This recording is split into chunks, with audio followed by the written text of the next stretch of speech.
Yan, hello po. Magandang araw po sa inyong lahat. At eto po si Annie Sipcon. At grabe nga po ang panggagalaite, no, ni DPWH Secretary Dizon. Sa natuklasan niya ngayon at siya po ay dumalaw sa Davao Occidental ngayong araw na to. Isa na namang ghost project ang kanyang nadatnan, no? So, ang gumagalaw dito ay ang mga diskaya na naman. St. Timothy ang gumalaw. Project ng mga diskaya. Pagkarating nga niya rito ay talagang nagulat siya dahil walang kahit ano na nakatayo dito sa project na to ng mga diskaya. Wala ni isang bakal man lang. Alright? Grabe talaga ang kakapalan ng mga mukha ng mga diskayang to. Sobra na. Talagang dapat dito hindi ikulong. Sabi nga nila, dapat dito sunugin. Talagang napamura ang ating Secretary Dizon sa nakita nila. At alam nyo guys, nung umpisa na iniimbestigahan tong flood control na to, 1 week, gumalaw po. Ginawa ang project na to sa Davao Occidental na to. Para kunyari, may gumawa. Para kunyari, may project na maipakita. Halatang-halata naman sila. So, eto po ang video. Pakita ko po sa inyo, papanood ko po sa inyo, paparinig ko po sa inyo kung ano yung mga salita dito ni Secretary Dizon. Alright? Ito po.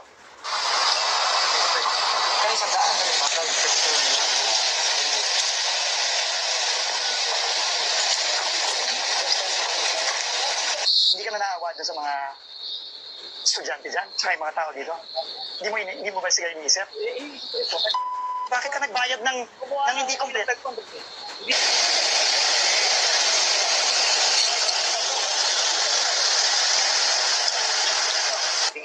So, okay bibigyan ako ng background para maintindihan ng lahat.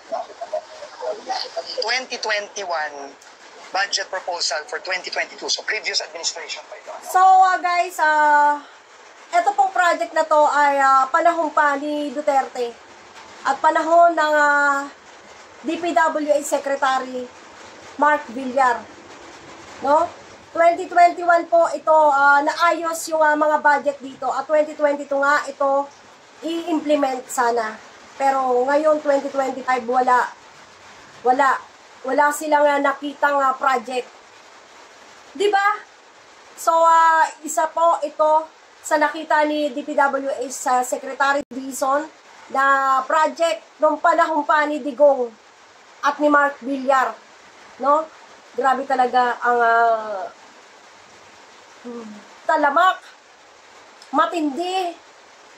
Hanggang nakaka-PI talaga. Okay, so pakinggan pa natin. Previous DPWH, previous administration, pinondohan to for 96.5 million. Flood control. Okay. Totoo naman, kailangan naman talaga ng flood control dito. Kasi may community dito, may square doon. So, ang sinabi ng community, talaga pag tumataas yung tubig dito, especially during the rainy season, binabaha sila. Okay. Pinondohan for 2022 budget. 2021. Okay. 2021, nagsimula na silang mag-procure. Nagpa-bid na sila. Early procurement yon. Ang nanalo, St. Timothy. Yung sinasabi niyang si Romando, yun yung dami ni Diskaya. Okay, inamin na naman ni Diskaya yun sa Blue Ribbon. St. Timothy, ito din yung nakita natin sa Bulacan, ito din yung nakita natin sa Mindoro. Okay.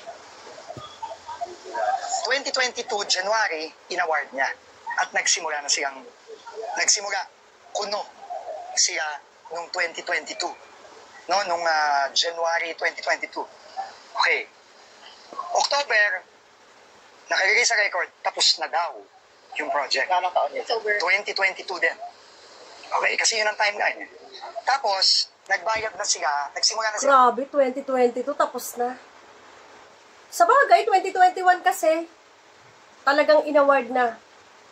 Tapos syempre 2022, since may budget, million ang budget, Dapat talaga matapos ito dahil hindi naman na bitin ng budget. Tapos ito yung nangyari. No? 2025 ngayon, wala. Wala ni Bakas. Grabe talaga. Bayad. At nag-fully pay sila January 2023. Sinabi niya, aminado naman siya na hindi pa tapos. Partially completed lang daw. Pero ang pangako daw sa kanya, nung contractor, bayaran mo na ako ng buo, huwag ka mag-alala, tatapusin ko. Okay. Ngayon, tinanong natin yung community. Meron bang project dito? Mga tao. Simula nung 2022 or meron bang gumagawa ng project dito noong 2022? At meron bang natapos dito kahit na konti man lang? Ang sagot nila, wala. And meron tayong pictures taken just 3 weeks ago, less than a month ago, from galing sa tulay na yon, na nakikita na wala talaga dito. Pinakita na namin sa inyo yun. Galing sa kapitan yon. Nagsimula lang ito, talagang gumawa yan yung sinasabi niya na meron na daw dati 3 weeks ago lang. At kinonfirm yan ng community. So ito ay ghost project na nasimulan, napondohan ng previous administration at nag-carry over na lang ngayon, noong 2022. So, kung ano yung nakita natin sa Bulacan, ako personally, nakakita na rin ako ng ganito na wala talaga, pero hinabol na lang nung pumutok to, itong isyong to, hinahabol, pinipilit habulin ni yan, kung sino man yan, si St. Timothy kung sino man yan, hinahabol na lang para kunyari na yung nagawa. Pero wala, ghost project talaga. See? 3 weeks ago, gumagawa na para kunyari may project, tapos pinapasinungalingan niya na meron daw project. Kaya eto yung sinasabi natin na dapat talaga ibalik ang mga nanakaw nila, lalong-lalo na yung mga Diskaya. Tapos si Marcoleta talagang pinagtatanggol ang mga Diskaya. Samantalang ang dami-dami nang nakitang ghost project, sinungaling pa. Dapat hindi yan i-witness sa protection program Sinungaling na, magnanakaw pa.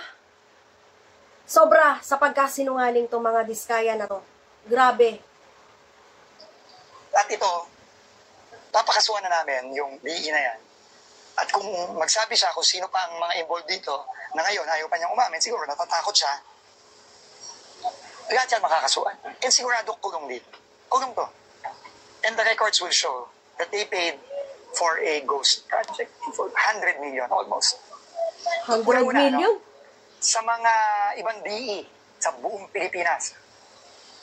Kung ako sa inyo, huwag nyo na akong hintayin na pumunta sa mga distrito ninyo at makakita din ng ganito.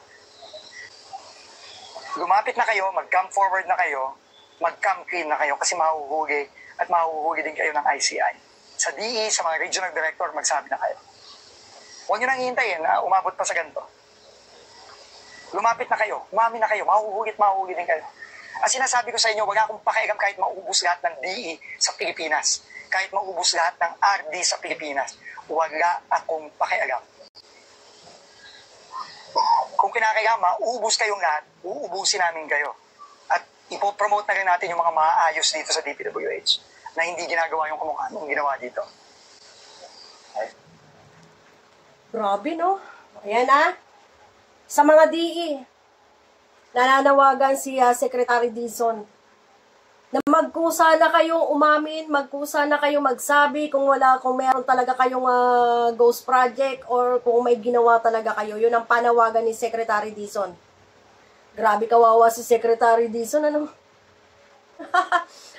haggard na po si Secretary Dizon. Kaya maawa na kayo. Dahil hindi sobrang nanggagalaitin na to. Wala na tong patawad. Mag-ano na kayo? Sabi niya, magkusa na kayong pumunta, umami na kayo kung meron talaga kayong ghost project, district engineer, mga DE. Kahit wala na raw talagang matirang DE, RD, regional director. Grabe kayo sa amin, mga taxpayer. Yan. Nawa ay tulungan natin ang ating Pangulo. Tulungan natin ang ating Secretary Dizon sa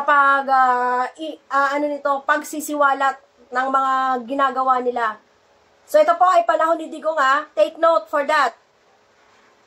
Panahon ni Digong at panahon ni Mark Villar. So si Mark Villar meron na rin marami na nga isiniwalat kay Mark Villar. Nawa po si Mark Villar. Noong panahon yan, alam natin na may kinalaman yan. So tulungan na lang ang ating Pangulo, ipanalangin ng ating Pangulo na malampasan niya ito.